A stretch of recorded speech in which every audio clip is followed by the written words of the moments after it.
Hola a todos, esto es Top Mundialista y hoy les traigo las 7 pandemias más letales de la historia de la humanidad. Y recuerda que si el video te gusta puedes dejar un like, suscribirte y tocar la campanita para que YouTube te notifique cada vez que suba contenido al canal. Pero antes de comenzar, decirles que una pandemia es una enfermedad infecciosa que se extiende a lo largo de un área geográfica muy extensa. Ahora sí, con esto dicho, comencemos con el top. Peste antonina, 165-180. 5,2 millones de muertes. Hay evidencias históricas más que suficientes para saber que la peste antonina fue devastadora en su tiempo. La infección se desató en el Imperio Romano tras el regreso de tropas que habían combatido en Medio Oriente. Se cree que la enfermedad puede haber sido viruela o sarampión, pero no hay consenso entre los historiadores. Se la conoce como peste antonina por el nombre de la dinastía reinante en Roma en ese momento. De hecho, hay indicios de que el emperador Lucio Vero, que gobernaba en conjunto con su hermano adoptivo Marco Aurelio, murió en el año 169 víctima de ese mal. La tercera peste, 1855. 12 millones de muertes. La tercera pandemia de peste bubónica surgió en Yunnan, China, durante el quinto año del emperador Xianfeng de la dinastía Qin. Desde allí se esparció por todo el mundo, aunque en ningún lugar tuvo un impacto tan mortífero como en la India, donde causó cerca de 10 millones de muertos. Es la sexta pandemia más letal de la historia. VIH/SIDA, 1981, actualidad. 35 millones de muertes. El SIDA es causado por un virus de inmunodeficiencia humana que se originó en primates del África Central y Occidental a principios del siglo XX.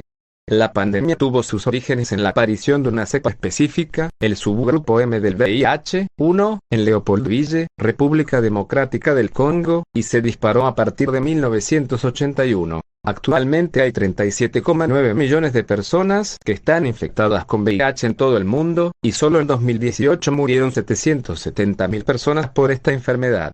El África subsahariana es la región más afectada, y el 61% de las nuevas infecciones provienen de allí. Plaga de Justiniano, 541-542. De 30 a 50 millones de muertos. El epicentro del brote fue Constantinopla, actualmente Estambul, capital del Imperio Bizantino, Imperio Romano de Oriente. El origen fueron las ratas que llegaban en los barcos mercantes provenientes de distintos rincones de Eurasia, portadoras de pulgas infectadas con la peste bubónica. El emperador Justiniano también contrajo la enfermedad, pero sobrevivió. Los cálculos de entre 30 y 50 millones de muertos como consecuencia de la pandemia abarcan los 2 siglos en los cuales esta resurgió. Gripe española, 1918-1919. 40 a 50 millones de muertes. Fue la primera pandemia causada por el virus de la gripe, el H1N1, y mostró una tasa de mortalidad muy superior a la habitual.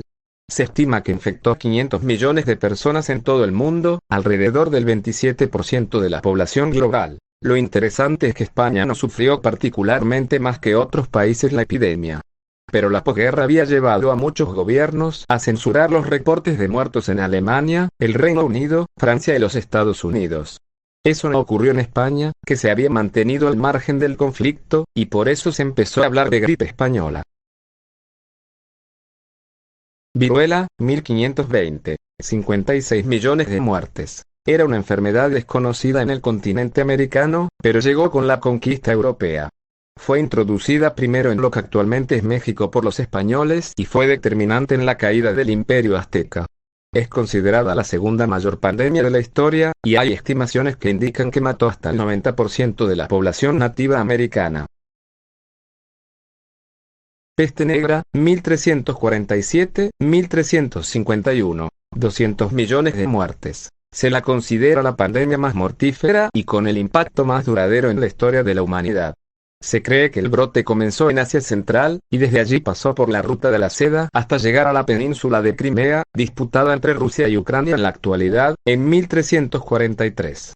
Alojada en las pulgas de las ratas negras, se esparció por toda Europa usando como medio de transporte a los barcos mercantes. Las estimaciones más conservadoras sostienen que mató al 30% de la población europea, pero las más audaces dicen que hasta el 60% pudo haber muerto como resultado de la pandemia.